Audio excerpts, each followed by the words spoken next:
So good afternoon, dear Gilad Shach, Director Uli Deckel, Chair, dear colleagues, dear Wolf Iro, dear ladies and gentlemen.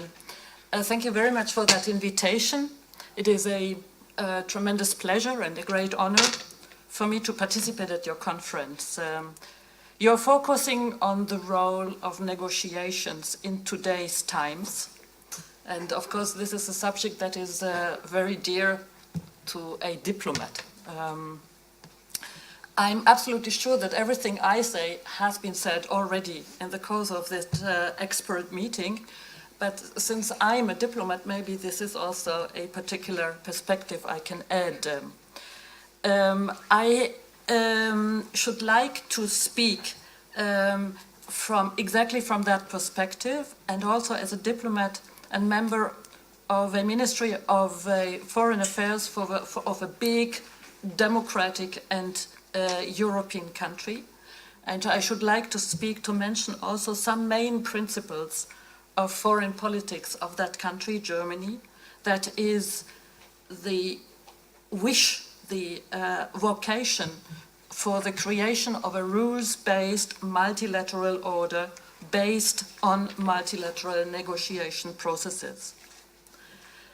Although for some people the necessity and the value of negotiations in that context, that diplomatic context, might be but too obvious, and I should like to admit from the outset that I count myself to these peoples, there are others who argue that time-consuming negotiations and above all, the risk of watering down legitimate positions through negotiations is not an adequate method of working in today's world that is changing and developing more rapidly than ever before. Those people are pleading for fast answers, quick action, easy solution. They are pleading above all for transparency and for better taking into account emotions of the public. I have been working in the diplomatic service of Germany for exactly 30 years now. Many years of that service I spent first as the head of the Public International Law Department of the Federal Foreign Office, then as Director General for Legal Affairs, and then as legal advisor of the German government.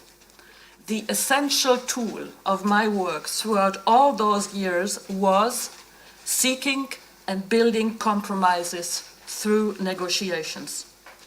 And negotiations not only helped to elaborate solutions for immediate problems, negotiations conducted on equal level and on the basis of mutual respect also helped to develop trust and confidence among the negotiation partners, and in the end, to strengthen friendly relations with the states we had to deal with. I might mention that in the course of those many years, my belief also in the force of law in international relations, in contrast to the law of force, has tremendously grown. I wonder what could possibly replace negotiations if we would reach at that seminar, at that important conference, that there was less role or no role for negotiations in international relations anymore in today's times. How would we interact in a globalized world that has rendered its people more interconnected and more interdependent than any time before in history? How would states interact in a world that has made us abundantly clear that its natural resources are limited and that we have to share them? How could we proceed while facing challenges that cannot be tackled successfully on a national level only, but need international management and international cooperation? Ladies and gentlemen, some days ago, I had the honor to participate at a memorial ceremony at the centenary of the end of World War I on a cemetery for fallen soldiers from Germany in Nazareth. A century may be a long time, but the impact of World War I is to this day palpable all around the world, and particularly in that region where we stand. Even today, when we analyze the war in Syria or present-day Islamist terrorism, we cannot avoid focusing on the past. 100 years ago, it was at the end of this Great War, as many countries say, it was not just territorial borders that were being drawn.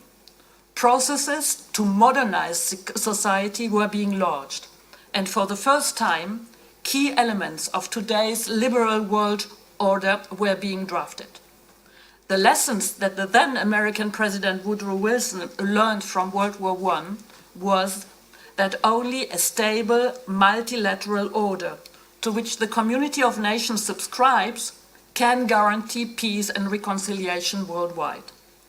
This conviction was shared by the communities of states at the time, and in that spirit, the League of Nations was founded in 1918, the predecessor of the United Nations. Today, 100 years later, we are living again in times of tremendous revolutionary changes. We are seeing today again that all certainties are crumbling. We have been what have been guiding principles for the last decades and foundations of our international relations until present are being called into questions. We have reached a point where the rules-based international order itself is at stake and where nationalist thinking is taking hold. We are faced with a crisis of multilateralism. We are also witnessing the end of a 100-years-long period of so-called Pax Americana that has started exactly in World War I. And we are witnessing the end of the stable Western alliance that began after World War II.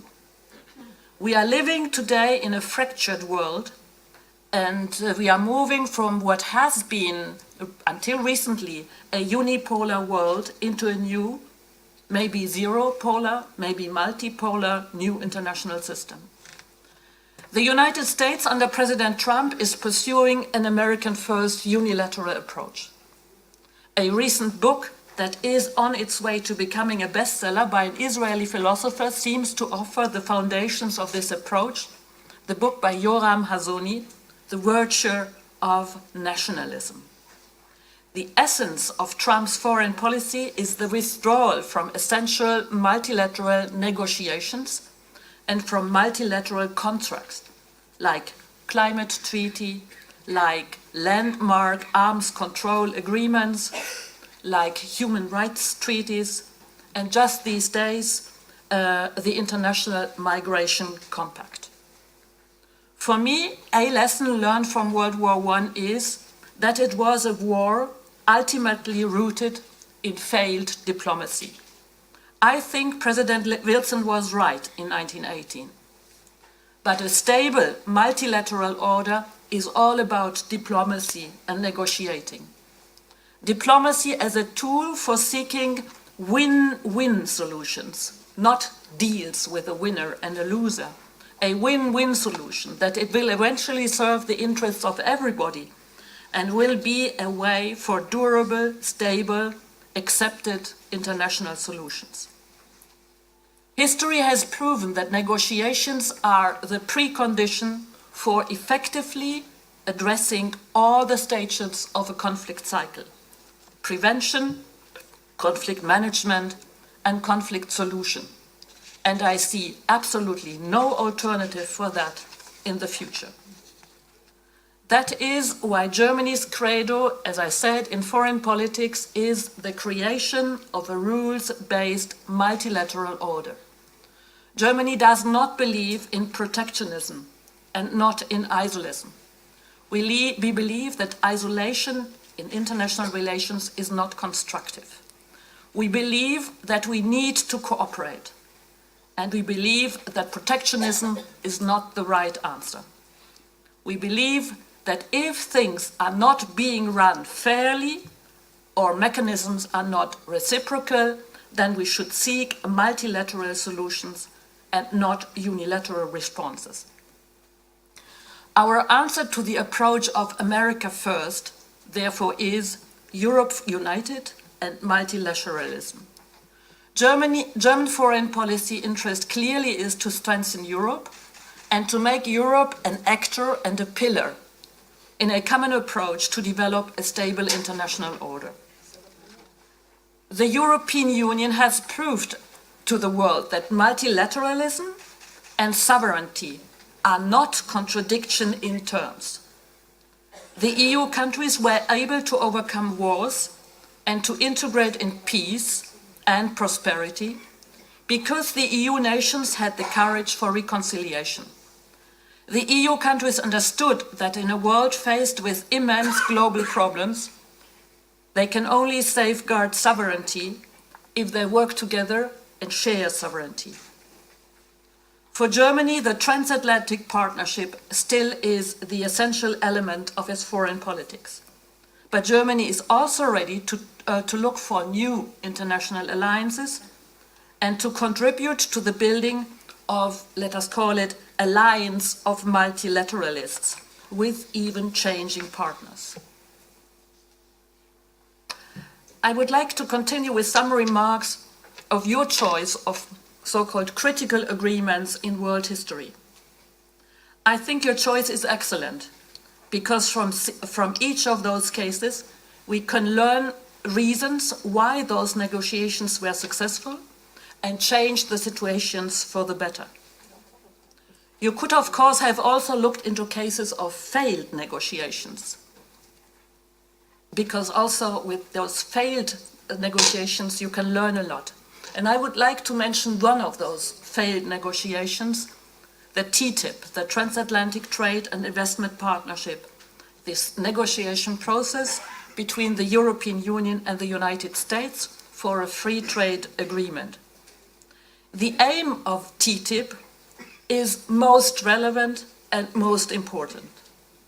At stake was, in fact, the possibility to, let's call it, tame globalization by rules actively chosen and set by the group of the most developed, liberal and democratic countries in the world. But false information and political abuse of the subject caused a lot of public confusion and brought the whole project into distrust by many voters. As a result, no agreement has been reached. What a missed opportunity. Governments had failed to make clear what the common interest was and what was at stake. And the public had failed to understand that negotiations are a process and that the picture was much, much larger than was debated in the public. The agreements you have chosen and the successful negotiation processes having led to them contain many lessons that are worthwhile to retain. And I would underline some elements that have been crucial in my own personal negotiation experience, and that is large. So I wanted to underline the following elements. Negotiations often need an atmosphere of closed doors, so that the negotiators, who have of course been entrusted with clear mandates, can be open and frank and can develop personal relationship with each other. Negotiations have to be structured more about dry facts than about emotions, but the negotiators have to be familiar with the emotions on the other sides. Negotiations have to be conducted on a level of equality and on the basis of mutual respect among the negotiators. Negotiations is about the art of forging compromises. And compromise is not a symbol of weakness, but an element of sovereignty. Negotiations to achieve peace require the willingness to negotiate with an enemy, a former enemy. Negotiations require perseverance and never to lose one's belief in reaching a result that will finally create a better life for everybody. The essence of negotiations is to build together a situation where all will win, and this requires flexibility and creativity from all negotiators. And sometimes negotiations need the participation of a charismatic leading figure who is able to overcome moments of crisis or loss of hope. And I've seen in my own experience conferences where representatives of tiny countries could change everything in a hall where there were huge countries represented. So in short, negotiations do matter. They have, as you said already, changed the world more than armed conflict. Yet history books and popular narrative tend to focus on the latter. And they remain important and our only effective tool in order to protect a world order in which it is possible for all world citizens to live together and to live with dignity.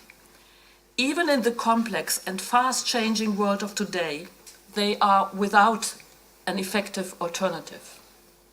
What we would have to deal with in a future seminar you might do on this question is the possible impact of AI, artificial intelligence, of negotiation processes in the future.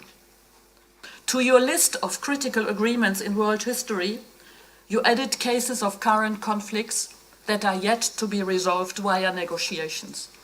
And I would wish that people responsible in those cases will be able to learn about the results of your work and to see this great exhibition that we could see outside. To conclude, I would like to refer to a grand lady who has always also served as a role model for me, Golda Meir, and I would like to quote her. She said, "The only alternative to war is peace, and the only road to peace is negotiation." And I'm convinced that this road would lead us to good results for many problems we have to solve today. Thank you very much.